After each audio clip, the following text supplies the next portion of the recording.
Hello and welcome to a Live After Reading. I'm your host, Tim Niederreiter. Yes, that's me. And with me today is a returning guest. Yeah, I confirmed my own name. Returning guest to the podcast and fabulous podcaster and author in his own right, Paul E. Cooley. Welcome to the podcast. Thank you, Tim. Good to be here. How are you? I'm doing okay. That's the best I got this year. Which is funny because my ratings, because I actually do have to rate how I'm feeling a lot because of my various psychiatric ailments. I get text messages that ask me they give me like, on a scale of 1 to 10, how good do you feel right now? And the weird part is I feel amazing, but the circumstances aren't the best all the time. It's just I feel great because of my medication changes. You know the drill. I'm nice and stoned. I feel great. No, I'm actually reducing one of my medications. So I feel more aware of myself, and it's actually good.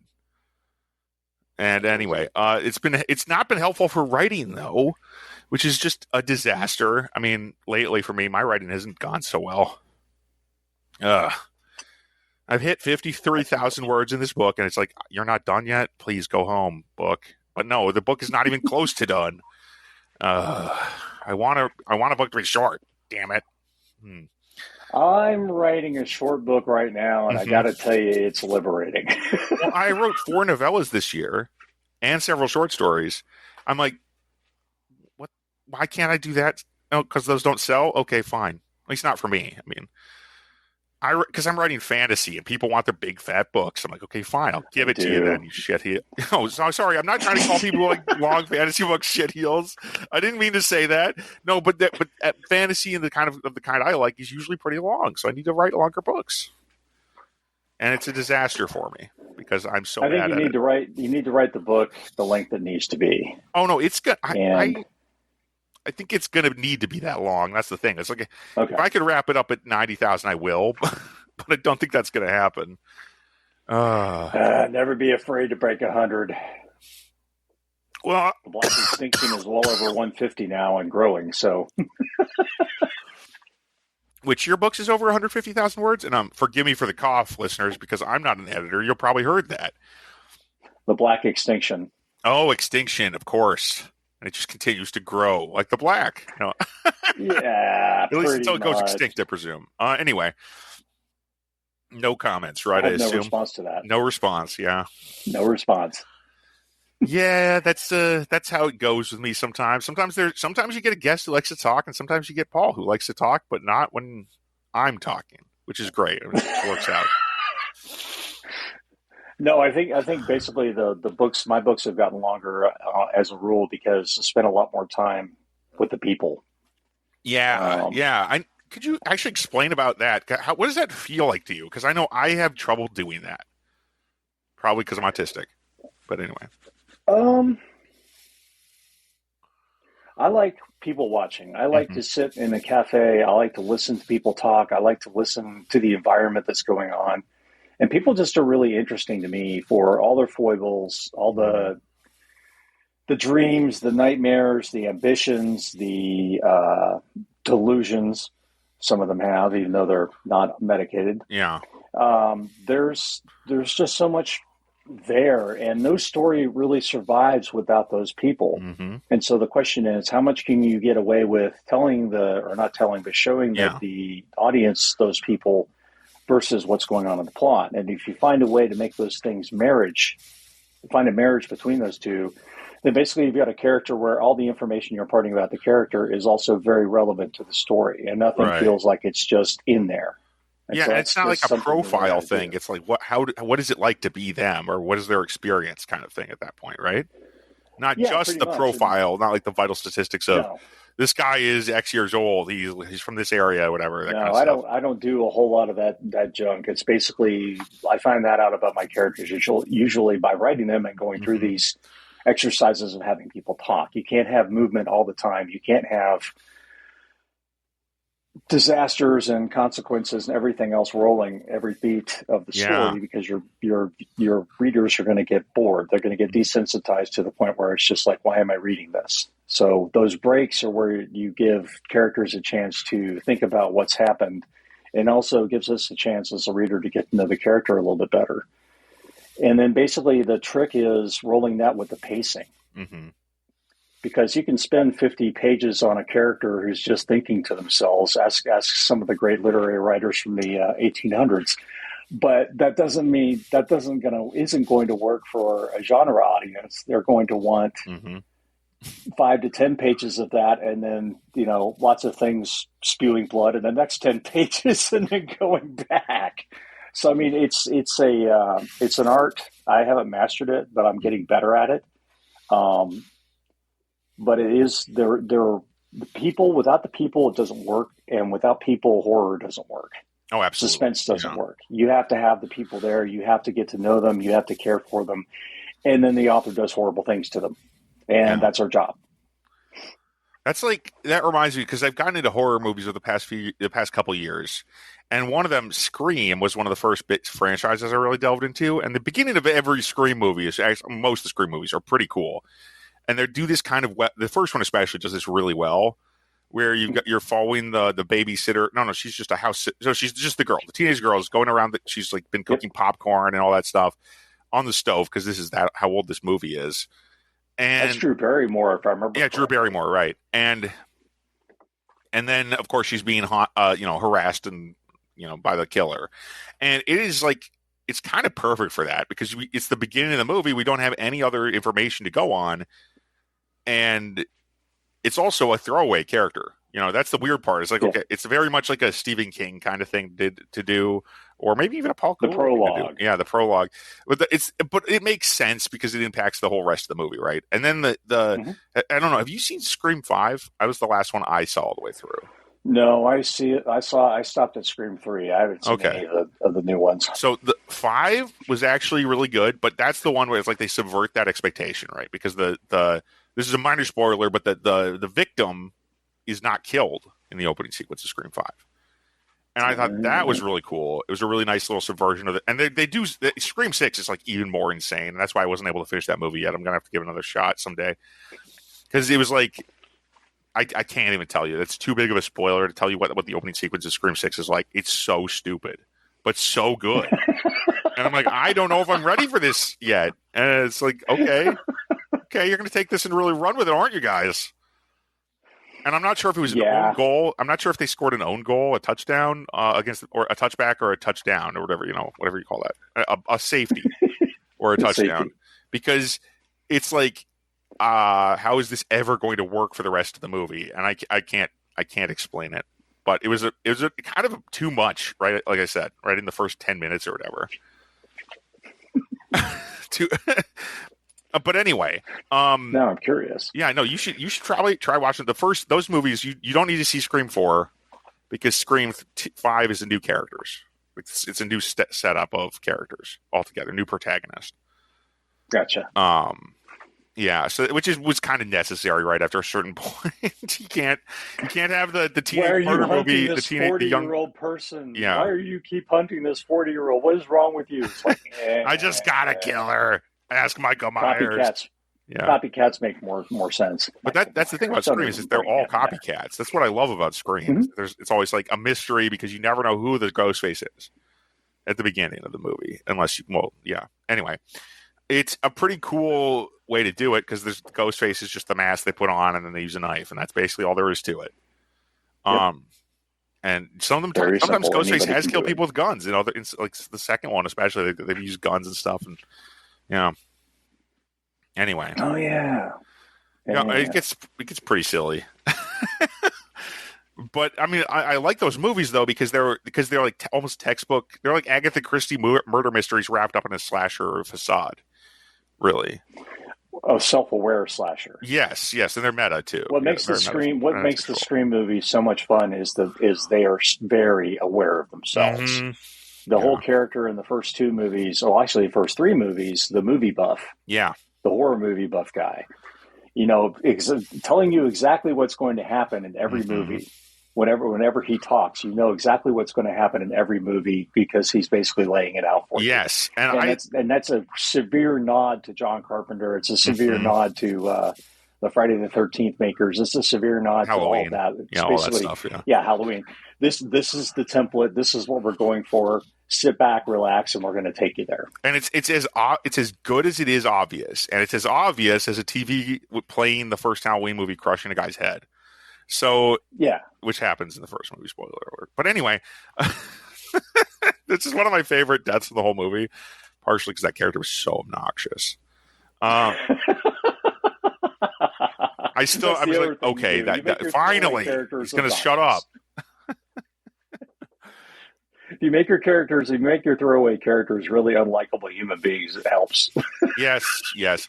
Well, that's the other thing. Like, I know in some murder mysteries, the trope is that people aren't likable, but in Scream, you somehow have fun, even though most of these characters are pretty likable and sometimes even kind of clever, right? Even though they're mostly like, oh, you don't want to see the kids get murdered, but we see them get murdered, and that's what the movie's about. Yeah, and if they've done their job, then you actually give a shit that character walked off stage and it's not coming back. Yeah, exactly. That was the what got me into this conversation about Scream, because I was thinking about the very first one and the very first kill in any Scream movie, and it's like, well, yeah, you really do feel for that because the terror that is in and the suspense in that scene is like, that's so real, right? And you haven't seen any other characters yet, so who are you identifying with?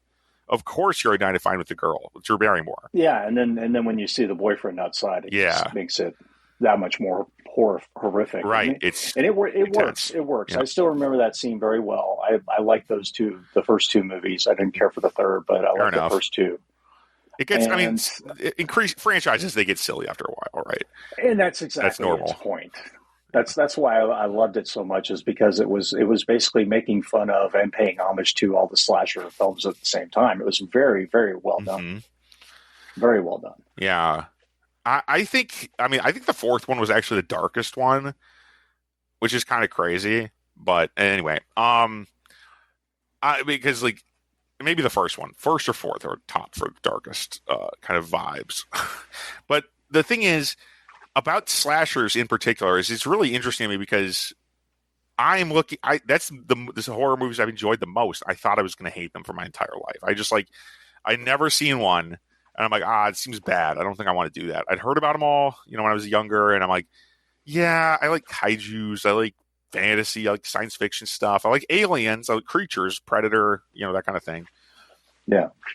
But more action, even though Predator is a slasher movie, just the victims are all commandos. Alien franchise, and that they're all slasher movies. So I was kind of primed. It's just like my music taste, right? Like, my dad played Pink Floyd once, and I was gone after that. I was like, okay, we listened to Pink Floyd in the car once, Black Sabbath a few times, and then the folk music. And like the folk music's like, okay, that's good and all, but give me that metal, give me that progressive rock, And that's the rest is history. Because I learned to write. I started writing fiction when I started listening to music. It all happened basically when I was like 13. That was the pivotal year in my life.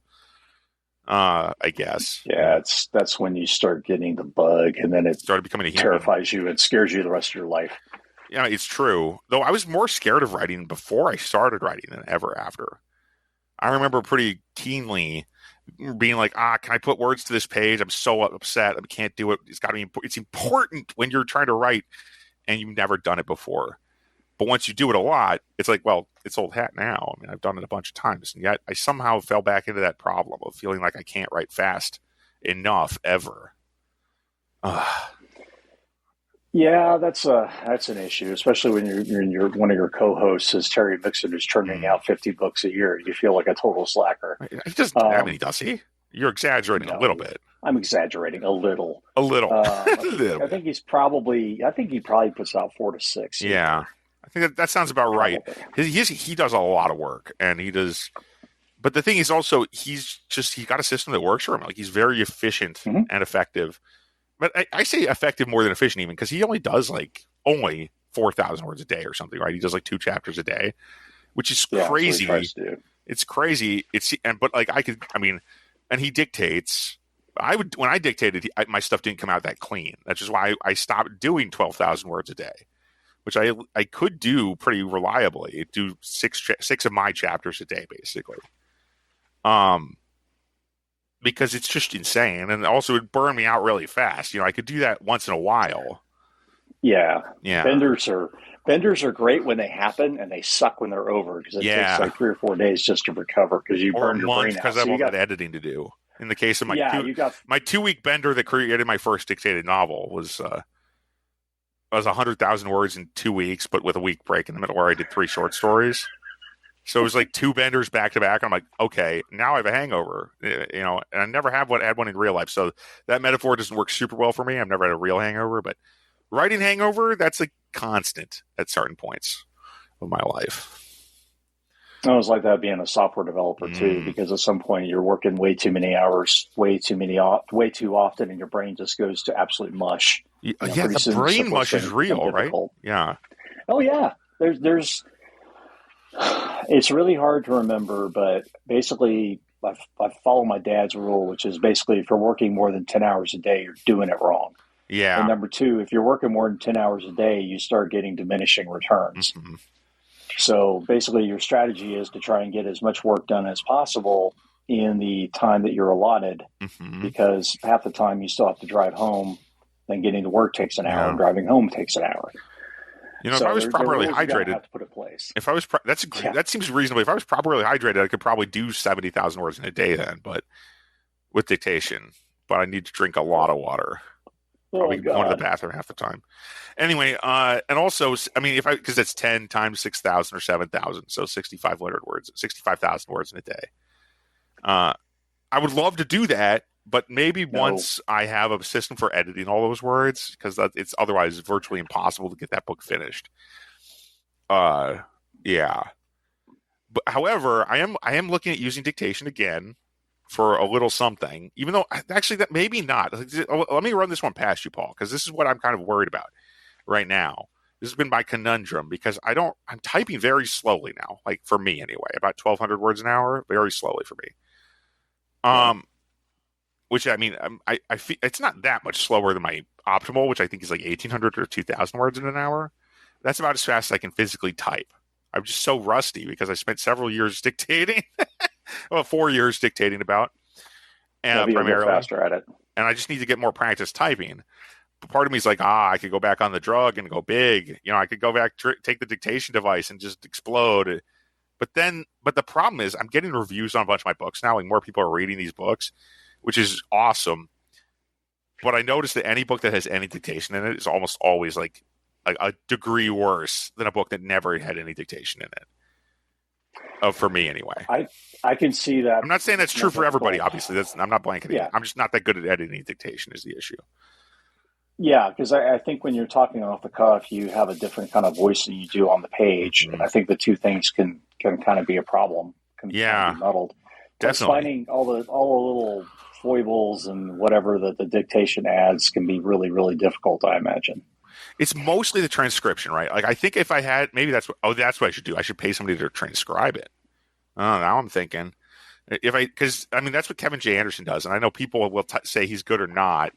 People can have their opinions on his work, but I've been hired to ghostwrite like Kevin J. Anderson before. So whatever. Some people like his work, obviously. Obviously, he's pretty successful. But yeah, I guess my point is that he definitely pays a transcriptionist, and I bet that speeds his process up a lot. Well, yeah, because it means he doesn't have to go through and edit everything line by line himself. Correct. Yeah, correct. So somebody basically is assembling his first draft together for him, and then he can go and attack it. And that's a hell of a. It's a huge second step. Yeah, that step is like now you're not just It's not that you're not just editing the raw dictation. You also have somebody else wrote it down for you, so you don't even have to. You didn't even look at it before, so you have this total distance from it. It's got to make editing. That's much true different. too. That's true too. That would be kind of helpful in some situations to have that kind of distance. Unfortunately, some of us are stuck with typing because and that's what I've concluded for myself as well. Like, sure, I have dictated novels, but should I? It's like, I have stayed up all night on trucker pills or whatever. But should I? Probably not. Don't do that shit. Yeah, not again. Never again. I only took one pill. I took one caffeine pill. And I'm like, I don't think I should do that. It didn't feel good. Yeah, you talk about a hangover. Ugh. Oh, I didn't have a hangover because I never slept again. Wait, I mean... I haven't slept in 14 years. Well, no, it was like that 7. Was but stuff. 6 years, something like that. So anyway, but there's also the issues like I mean like there's lots of issues with writing really fast, and I'm trying to come to terms with it, which is what I'm trying. This late in the year. It's always like introspection time for me. Going back to myself, Mm, and I'm like, okay, you know. Maybe what I've been trying to do is too much, and that's why I'm falling short, right? I'm never able to get enough done because I always have this huge ambition, right? Of like, oh yeah, I want to release 30 books this year, blah, madness like that, because I feel like I could, but then reality intrudes, of course. Uh, I think putting out 4 books a year is a goal yeah, that I would like to that's a meet, and I have legit to meet goal. it next year. I How have many to meet books do it you have next right year. now out? You got a lot of books out this year, really, right? I What mean, did I get out that's this what I was trying year? to ask. How many books did you release this year? Because you've got the Medusa Zone, and I guess Medusa it's Zone, re-releases, but what? Black Evolution, which was never released Okay, but you did previous. write it.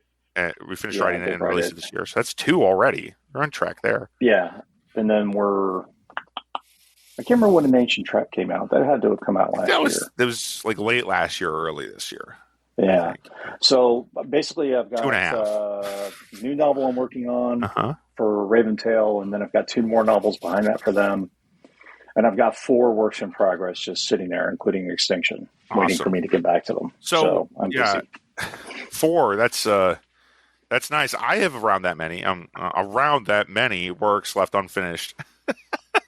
Not many, many more, surely. Anyway, Surely not. yeah, surely Those not are the ones I countless know of. books. I'm not even going to go into the dead letter file where I Yeah, probably got no. 5 or 6 more of them. I've like that many unfinished. Yeah. Anyway, so so basically, when my issue is like, I noticed I got a real big sales bump earlier this year for me, a real big sales bump. I was selling regularly, and the thing that occurred to me is I released a bunch of short stories, like 2 a month, for a couple months. And then I Mm-hmm. saw this big boost. As soon as I got more reviews on a few of my books, I was like, people were like, "Oh, let's check out this guy's short story. This guy's not novellas and stuff." That I had a few more reviews, and that got me a little more popularity, I guess. Right. But now, then I didn't release a story in November. I'm like, oh, dead zone. They notice when you don't release. I can tell now. But the good news is that if I do, that maybe I can build up that kind of momentum again if I release more short stories. That's kind of the idea. The Yeah. short stories themselves don't sell, but I have 20 novels out, so I might as well keep publishing little things, get more eyes on them. Is kind of the idea. I think if you Water. can write more than 4 books a year, I mean, for me, it's like if I write more than 4 books a year, it doesn't matter. I'm still only putting about 4 books a year, Right out my into the personal world. press, Yeah, because editing costs money and artwork hmm, costs money. that's fair. So 4 books a year doesn't mean I'm just doing 4 books a No, year. I absolutely. may You're get writing a lot more than six that. or seven. Yeah. Yeah, I may get 6 or 7 done next year, but only 4 will be published, Okay. probably. Well, that's actually good to hear because I've talked. I mean, when we've talked in the past, it sounded like has your productivity or like your ability to write books faster has that kind of increased over the years? Because it seems like it may have. It has when I can get focused. When I Yeah. can get focused in, I'm using Plotter right now, and Hmm. it's helped a lot for stuff like the book I'm working on now, and it really helps sell Medusa Zone. So going back and looking at I'm trying to make a book between 40 and 60,000 Hmm. words. The trick is that okay, here I have to ditch all of the kinds of subplots I would normally put in a book if it was going to be 100,000 words, and I have to focus on just the ones that are applicable to the story and Right. ditch the rest because I don't have any room for cruft or fluff. Yeah. So there's a trick to it in figuring out exactly what you can bring with you and what you have to leave behind when you're doing it. And I've gotten to the point where I'm trying to get about 3,000 words a day Okay. written done, writing done. So Hmm. that's basically a chapter a day, more or less, except for occasional ones, which this last one just about killed me. It just keeps going. Well, I haven't written sex in a while, and Ah. it was Okay. frustrating because it was just kind of like, I didn't know how to do this. How do we do this again? Because I really haven't written any major sex scenes since Garaga's Children way back Oh in yeah, the it's day. been a while then. Yeah. It's been a while. So And this is trying the one to, with the parasites, right? So it's gonna be even gross. yes. It's gonna be way more disturbing even than those old scenes were. Okay. I say no more. Explicit tag doesn't go far enough for that. No, this is. If you like David Cronenberg, I think you'll like this particular book. Okay. I'm not. That's a good. I mean, I loved The Fly, but I'm like, I'm not sure if I can watch more other Cronenberg movies at this point. I've tried. I mean, I tried. Was it a Videodrome? I'm like, okay, then I think I'm gonna go this way before the movie gets really weird. Like 20 minutes in. What do you mean before the movie gets weird? Well, I mean, it was starting to get weird. I'm like, I don't know if I'm ready for this. And I was watching it in a game store with people playing D&D, like at one table away. I'm like, on my headphones. So, like, right, I'm like, watching on my headphones. So like, I don't have. They can't hear it. I'm like, this is getting a little maybe not right from this environment. Maybe I'll give it another shot sometime soon. But anyway, now the Cronenberg I would recommend is Viral is a good one. Okay. Rabid's a good one. I still haven't made my mind up about the last couple he's made. Okay. But he and his son definitely have kicked it up a notch. Oh, is it and his son more crazy and disturbing? Different crazy. Okay. Same disturbance level. Because in my experience, a fair number of creators do kind of mellow out as they get older, especially when they start out really young. I mean, I've noticed that with mangaka, especially. That there's a manga series they'll start out like the darkest thing, and because they're writing this over decades, right? Like Berserk, or Gantz. These things are like impossibly dark to begin with, and eventually they kind of clear up. There's an arc where they get a little nicer. The world feels a little better at the end, which is kind of cool. Yeah. But because it's like Berserk is literally Kentaro Miura's entire career. He passed away before he could finish it. But you see that the arc is like it bends toward things are getting better for the main character a little bit, little by little. Even though this is a world full of demons and monsters and horrifying things that happen continuously. Yeah. Yeah, that's how the cast of the Derelict Saga feels. Trust me. Oh, I bet. Oh, you mean there's a light at the end of the tunnel and it's not a train? It's no. Oh, it's worse. Okay, gotcha. It's worse. The light at the end of the tunnel is a giant lanternfish's light. It's going to gobble you up. There you go. Well, I mean, you take them away. I did horrible things to them in the first 4 books, and then they get a pause. They get a rest, and the rest they think they get a rest, but the rest never comes. Yeah. Okay. It's kind of like the area of BSG or something like that. There's no downtime. No. Yeah, BSG was the new BSG, especially super dark for a sci-fi space opera. Extremely dark. Yeah. Extremely dark. That's probably one of the reasons why it really resonated with me. But that idea that, if you're in a war and you're on a ship or a station or something like that, there's no downtime. Yeah. There's just no downtime. And so characters get burned out. They're understaffed. There's this, that, and the other. There's all these internal pressures, and then you add the external pressure of an invasion. Mm-hmm. And then when it's all over, you got to somehow find a way to pick up the pieces and make the characters somewhat whole again with some kind of hope that this shit's not going to happen again. It's like that Hemingway quote, some people are stronger, the world breaks us all, but some people are strong in the broken places. Eventually people they cobble it back together somehow if they're still alive.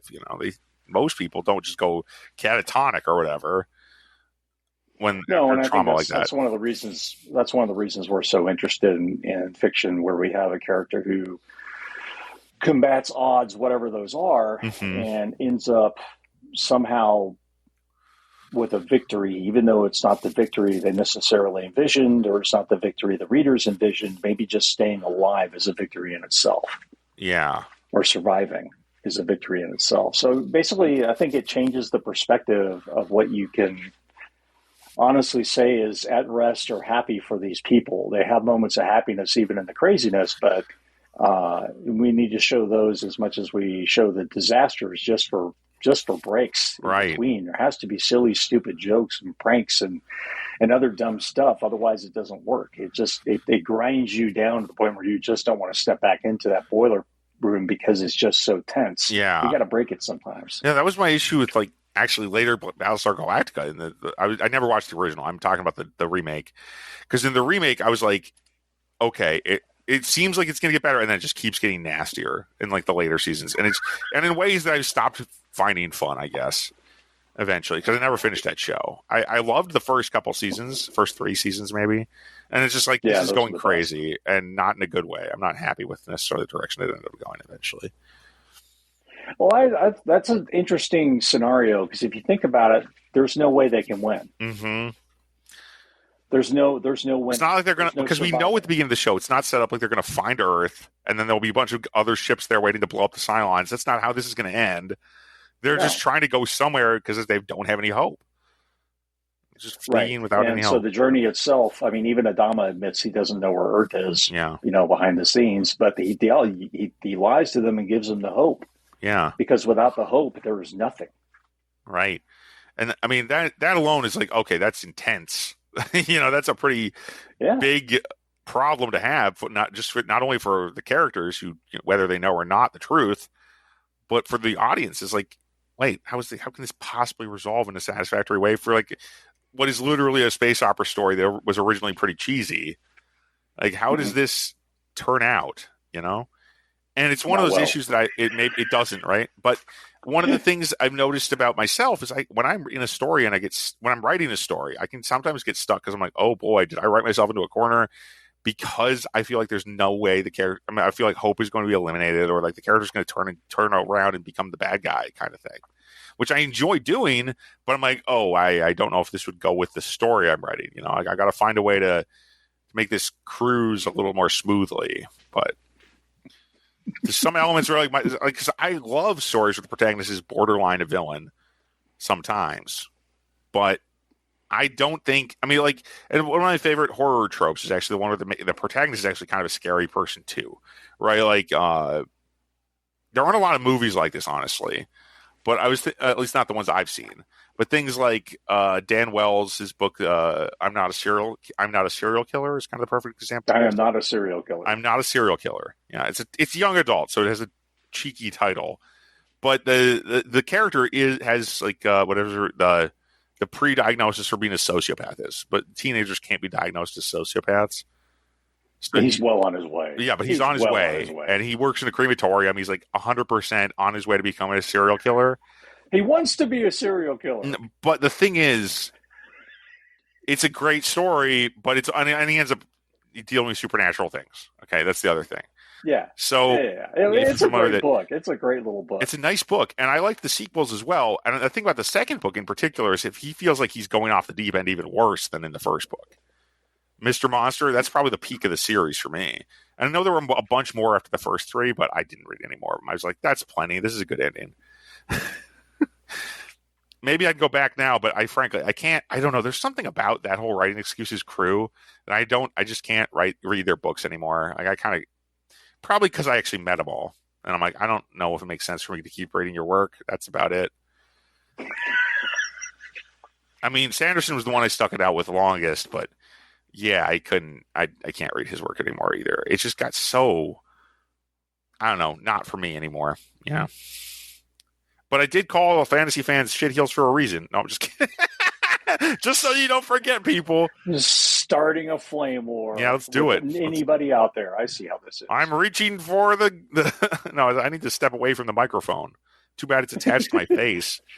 You hit the big red button, and now it's all yeah. And I need to find where's that fire extinguisher anyway. Yeah. So no, but I had some real problems with some of his books because they just start feeling all the same. That was basically all that happened with Sanderson's work, because he wrote like a superhero series, whatever, Steelheart, anti-superheroes, right? That they're like, it's like the boys or whatever. But it just felt like his work. I'm like, no. And that's fine. I mean, for people who like him, that's good. But I got so tired of it. I'm like, okay, this isn't really doing it for me, So I didn't finish. I read the first book. I've not gone back for any of the others. Fair enough. Whatever that means, it means. Anyway, there's a lot there. But again, Sanderson, he's a nice dude, but he's also not like an author that I enjoy reading anymore. Let me put it that way. I did read a few of his biggest books, and admittedly, when he puts his all into it, I think like most authors, he does a lot better. But now I feel like people put him up on a pedestal a lot. I don't know. I should stop ranting about him. Anyway, the issue I have with him is not him as a person, and it's not even his books so much as it's me. It's not him, it's me. So there you go. I'm not jealous either, honestly. I mean, even though I am. I'm jealous of all those zeros in his bank account. Frankly, yes. But it's not like he's not the worst guy to have all that money, frankly. It doesn't bother me that much that he does. I mean, and also, like, I started out, maybe let me put it this way. I started out writing because of Dan Brown, because I hated Dan Brown's books so much. That's when I started out writing my novels. And I never wrote thrillers because that's not my genre. But now maybe this is what's resurging my interest in fantasy, because I'm like, yeah, Sanderson, you're the biggest guy on the block now. Okay, that's a suitable challenge. I mean, like, also he's more in my zone now. So it's like, okay, I can see him as being my nemesis. I can make him my nemesis, just as a target, you know.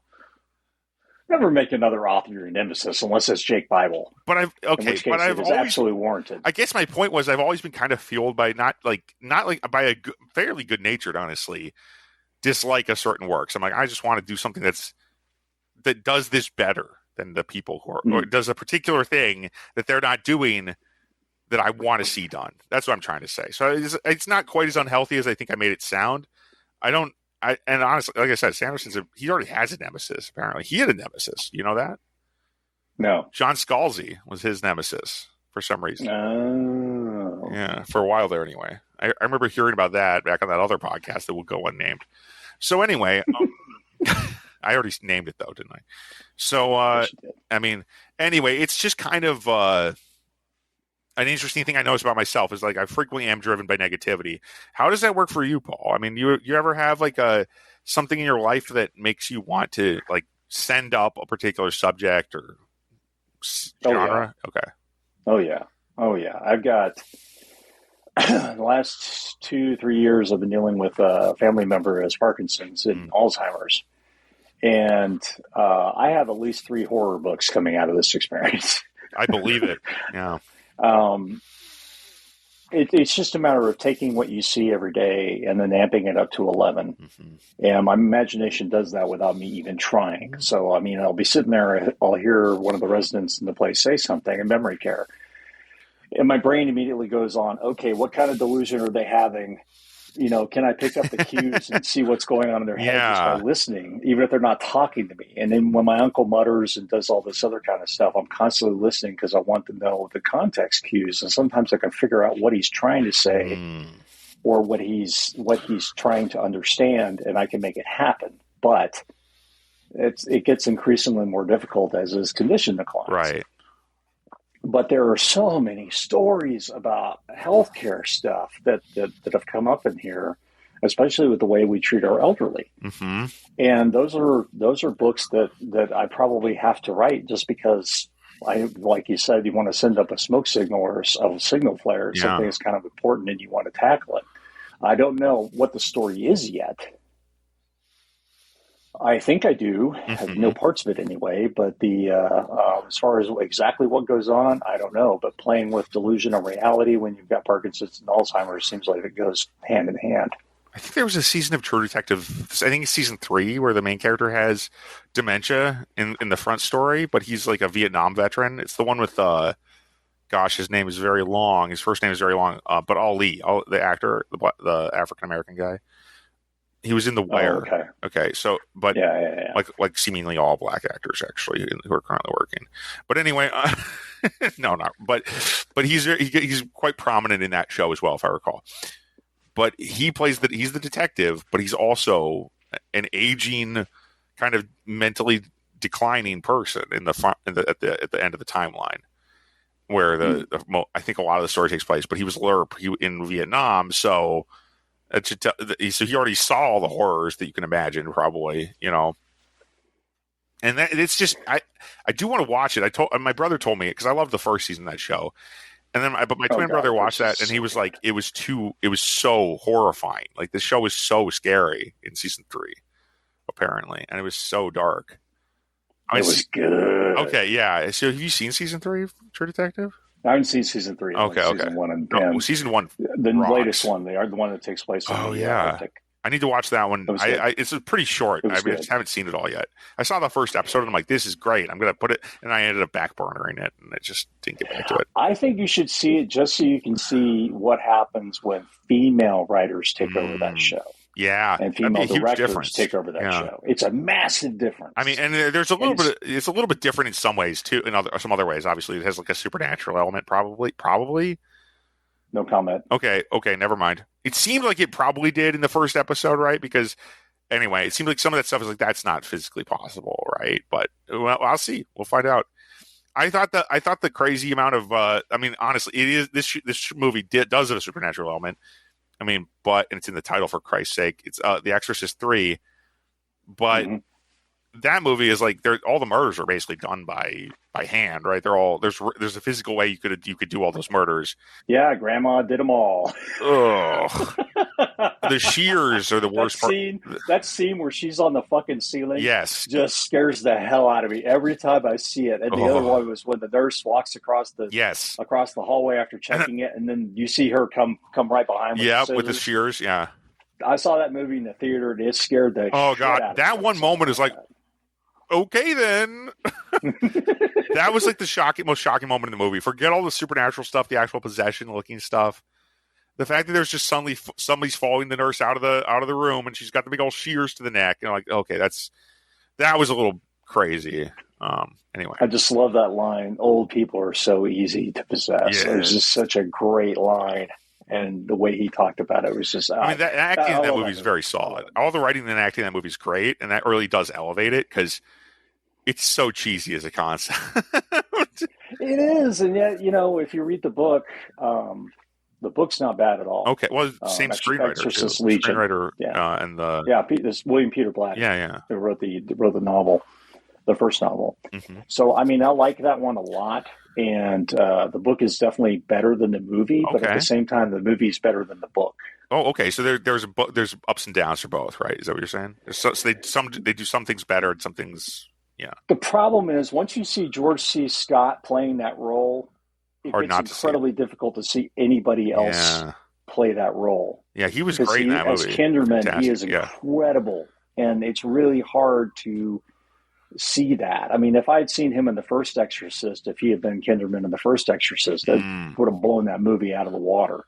That would be crazy. It would be also like kind of a distraction, frankly, because he's just like a side character in the movie. Kinderman's just a side character in the first movie, really. I mean, he's not a bear. Yeah. He's not all that important. It's been a while since I saw the original one. Sort of is. Okay. Sort of is. Well, in the movie, at least. Becomes an antagonist. Yeah. In the book, too. Becomes an antagonist. Okay. Maybe I'm just a little rusty on it because I watched that last one. I watched it for a film class where I nearly passed out during the Spinal Tap scene, and then I'm like, okay, that's that put me off The Exorcist for a while. I still have never seen. Is the second one any good? I'm kind of curious. No. Okay, great. Okay, one of the worst movies ever made. Gotcha. Stay away from it. I had a feeling it wasn't because I've never heard anyone talk about it. I'm like, okay, that one's just being swept under the rug. Much like the odd-numbered Star Trek movies. Yeah, pretty much. Okay. The even-numbered Exorcist movies. No. Stay away from those. Okay, so... It is such a fantastic mural that they paint in those two books and in those two movies. And like I said, when Kinderman becomes an antagonist, it means that Shirley MacLaine's character, whose name I can't... Reagan's mom... has to suddenly start figuring out what can I tell him versus what do I have to lie about versus what do I know what the fuck is really going on? Did my daughter really kill this guy? Yeah. So I mean, there's all that is brought in there just by his appearance in the book. All of that stuff, all that tension is added to the story. And so even though he's not a major character, he does become this antagonist who's really scary because he's the guy who could take Reagan away. Yeah, he's kind of the bad thing that can happen. He's like the potential bad ending kind of thing. Yeah, exactly. He's or the bad one of ending them where she goes away for murder. It really does add something else to the tension there and gives Reagan's mother's character a whole new avenue that she has to wander down and try and not knock into the walls of, because if she does, the whole house comes crumbling down on her, and then Reagan goes away. Yeah, I really should watch that one again because It's been a while, and I should probably read one or both of the books. Though I've noticed with myself that horror novels are generally too intense for me. Like I can't when I read a book, it's way more intense for me than almost anything I can watch on a screen. And that's the thing that's like, okay, my imagination will take it to worse places than it even goes, right? Isn't it great? Yeah, it's fun, but it's also kind of a problem, right? Because I'm also sensitive, very sensitive. I think that's common with a lot of people who write horror, though, as well. I mean, read and write horror, because I forget where I saw it. It was about the courage. It was like the difference between the brave people who have courage versus people who are, geez, I forget where. It was some YouTube video I saw about this Dr. K. What the channel is? This channel is Healthy Gamer GG. So he's this guy who talks to young people about their gaming tendencies, and he's a psychiatrist, I believe. But he talks about that. He discussed in this one video about why people who are sensitive to it's like about sociopaths, psychopaths, etc. Those people actually are less sensitive to fear than the people who turn out to be like the people who actually have to, who are going to confront fear. The people who cause fear tend to be less sensitive to it, and the people who tend to be more, honestly, horror authors I assume are generally more sensitive to it. I don't know if I've ever heard of like a truly evil, crazy guy writing or woman writing horror. Honestly, No, I think there's a trick to it, because if you're not tuned into the human psyche, I don't think you can write it very well, because you have to be able to feel that. Because horror is so based in emotion and imagining your reaction to it, and that's really what gets us is what would I do if I was in this horrible, awful, no good situation? Would I be running for the hills like this person, or would I have the courage to say, my girlfriend's in there, I got to pick up this baseball bat, go kill this clown? Yeah. It is one of those deals where you're putting a lot of stress on the characters, and the characters that rise to the occasion are the ones who are not brave, but usually have no other goddamn choice the way they look at it. Yeah. And I think that's the difference. Yes. Yeah. Because they choose, but that's kind of the courage thing, right? The courage to auto-defenestrate yourself at the end of The Exorcist, right? The original one, where Karras throws himself out the window. And that itself is kind of cool. I mean, it's not kind of cool. It's a great moment now that I remember it. It's like, because he sacrificed himself just to take this thing with him. He's okay, I can't win. I've got to do something, or it's just all going to be pointless. That's basically the gist of it. And essentially he committed suicide in doing it. Yeah. So does he go to hell or not? And that's right. And because this is a Catholic universe, we can assume yes. But they play with that in The Exorcist 3 a lot, though, too, because he never. Well, I won't give it away. No, don't spoil. But there are reasons why that is. But at the same time, it's like, if you were in that situation, you actually believed to the core of your being that you would go to hell if you committed suicide. Yet committing suicide was the only way to save the girl. Yeah.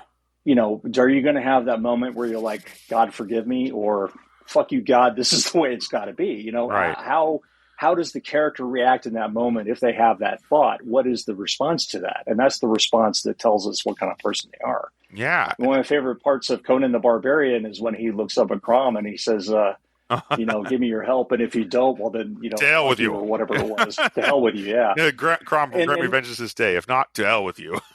Yeah, exactly. And that I think that's a great touch. That kind of relationship with your deity is a little bit healthy. Yeah, I mean that makes sense to me. Yeah, I mean, as someone who was raised Catholic, right? I grew up Catholic and Presbyterian. Long story, but I was never that scared of like demons or anything. And I never believed in exorcisms really as a kid. Like I was like, no, because both my parents are also physics professors. They were both very, I mean, like not the Christian Scientist kind of Christian scientists, if you know what I mean. Scientific minded people who also happen to be Christians of different kinds. And the thing I'd say that I always experienced was a healthy amount of skepticism toward all the supernatural elements of religion. Though I do still find it valuable for a lot of other reasons. But what? Yeah, there's an entire goddamn growth industry around that. I mean, I'm not starting a religion. Don't look at me. I'm not L. Ron Hubbard. That's not my name. I wasn't even talking about that. I was talking about writing horror stories, setting Oh religious yes, of universe, course. They're demons and very shit. useful. Very useful indeed. No, but like that's the thing. I've never found the religious horror all that scary for that reason. I've always thought that there's a comforting side of it, unless, of course, you have like this more skeptical, like the Kinderman character actually, where it's like, how could God be real? He allows all this evil to happen. He's very Job-esque in the biblical sense, right? Which is the oldest book in the Bible, which is interesting. The oldest text we have from the Bible is the book of Job, and people tend to forget that when he's even in there, which is wild. So, what did people believe? What were the questions people were asking all those millennia ago? It was this kind of stuff. But people are like, no, let's just forget about Job. It's too difficult for most people, I think, especially most evangelicals. No offense to evangelicals, but a lot of people, a lot of the Christian tradition in this country is like, ironically, it's very much like the old style biblical Judaism, that period of Judaism, where it's like, if you do good things, good stuff will come to you. And I'm like, well, I mean, that's what The Exorcist is actually like, a challenging movie, even if I don't always find it scary or the supernatural element scary, right? Because in The Exorcist, it's like bad things can still happen to you, even though you're a good person. That God is not going to stop everything that happens to you. And I like that as a lesson, really, even in this world where demons are objectively real. Yeah, it's like in that one movie whose name The Devil's Advocate. God is an absentee landlord. Mm-hmm. And I tend to think of my characters trapped in that kind of area where even if they believe in it, it's basically, that's not coming. You have to get out on your own grift. You're not going to get any special favors from a deity that is looking over you. That's just not happening. Yeah. And it takes me back actually to when I was a freshman in college, right? And I went to this small liberal arts college in Minnesota, not far from where I am now, actually. And I talked to this guy who'd been homeschooled. He was from a pretty conservative background. So his parents had been were religiously conservative, and had brought him up to be the same. He eventually went. He had his own arc there, of course, because we were freshmen at this point. And I was telling him about my one sci-fi setting, the Pillar universe, which is one of my oldest sci-fi settings conceptually. Yeah. And he mentioned to me how I think of it as a science fantasy setting now because it's so bizarre physically, but physics speaking, right? Not just like right. Yeah. Anyway, the rules are different than in our universe. That's the whole thing. Physics is completely speculative. But when I was talking to this guy, and he was like, "Oh no, this is a great opportunity. You could easily slip a god in there." And I'm like, "But I didn't want there to be any magic or supernatural elements in this setting." And also, the goal of the setting was always professed to be that it should be as interesting and feel a lot like our world, like the real world. And therefore, having evidence that there's definitely a God that exists here would be against that, because the ontological mystery is core to our experience as humans on Earth. That's what I think. I agree with that. At least to some extent. Obviously, if you're a true skeptic or an atheist, people think we have the answer already, but everyone has to be able to have a different answer that makes sense to them, right? That's kind of what my point is there with the ontological mystery side of things. Like there's reasons to speculate, but there's also reasons to say, well, maybe this is it, you know? Yeah. I think basically what it comes down to is we have a couple of built-in mysteries and that are constantly being, addressed by fiction or movies, creativity, whatever you want to call it, which is what the fuck am I here for and who made me? Yeah. And those are the two biggest questions we've been asking ourselves as beings for probably forever. And since we became self-aware. Yeah. And so there's a little comfort in thinking that there is some creator who set all this stuff in motion. And when things get hard, well, hey, creator, you fucked this up for me. Right. You fix it. And there is a level of consolation in that thinking, even though I think it is very false. It comforts people. It helps them get through their days and everything else. And you can have characters that do that, but I would never want a main character who's like that unless I was going to absolutely destroy everything they believed.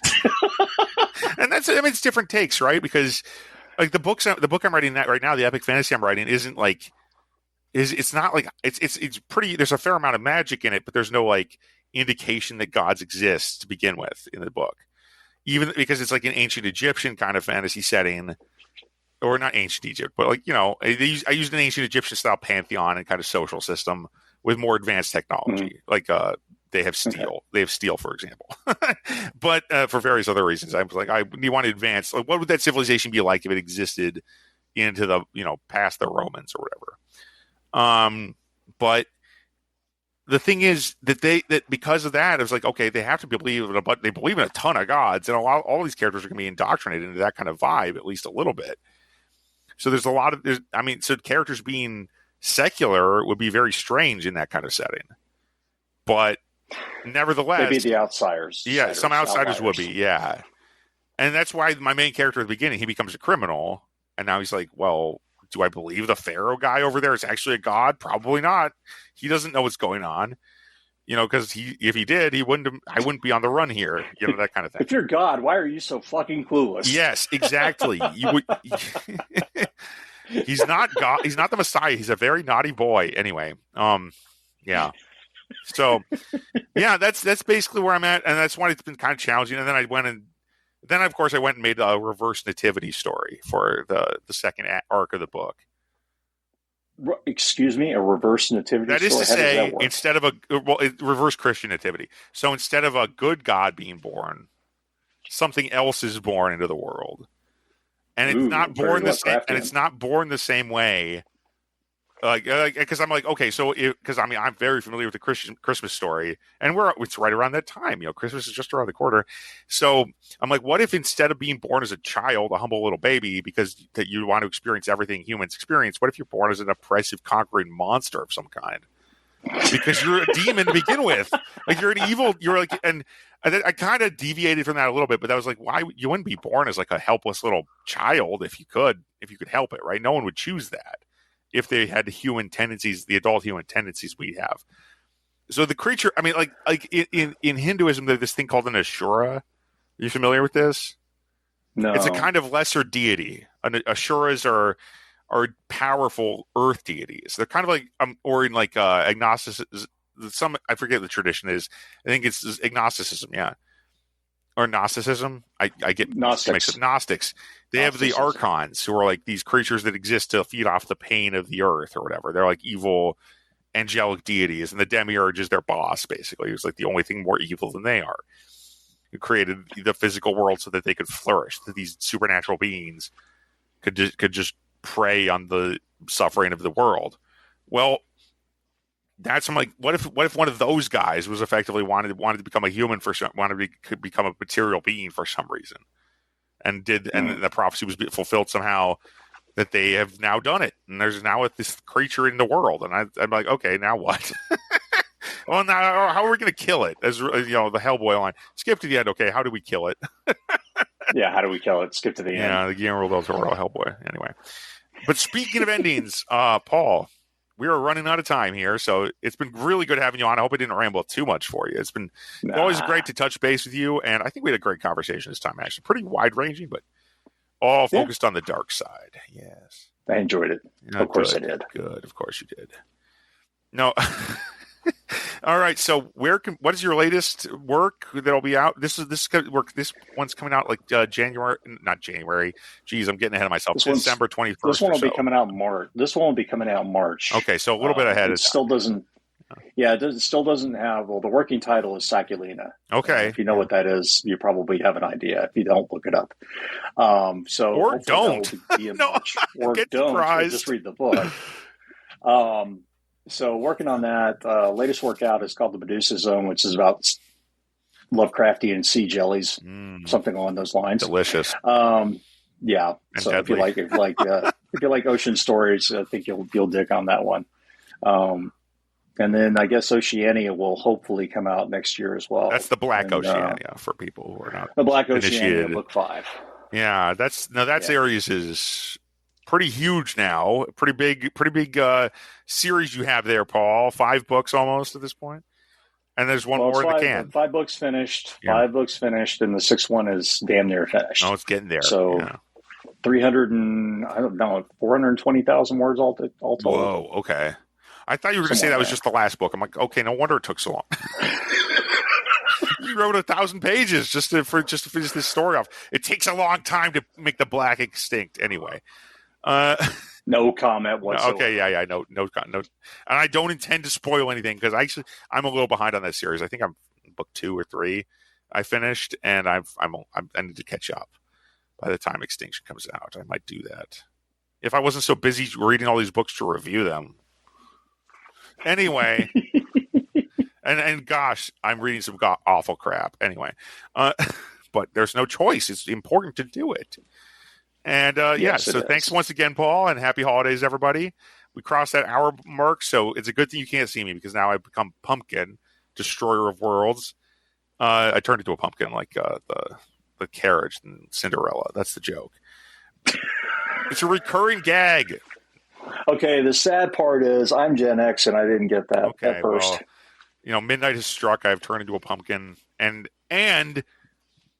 I still have to tell you where to find me online. So this podcast is at Libsyn. I mean, right now the hosting service, but you can find the link at my website, timneederwriter.com. It's spelled TIMNEEDWRITER.com because that's more fun to write than my actual name, and it's easier to remember. It's easier to pronounce. Yeah, my name is it's said that way, but it's almost impossible to write it. So yeah. And my latest book is, who knows what it'll be by the time this comes out, because I was just, as I talked with Paul, I'm depraved, and who knows, maybe another book appears. But the latest book that I've released this year is actually a collection of 5 novellas called what is it? Your Color is Red is the book. It's science fantasy, kind of. It's a collection of my Iron Dragon series. So think of it as if you're a fan of Metal Gear Solid, the video games. Yes, I just did say that. And high fantasy. They cross here.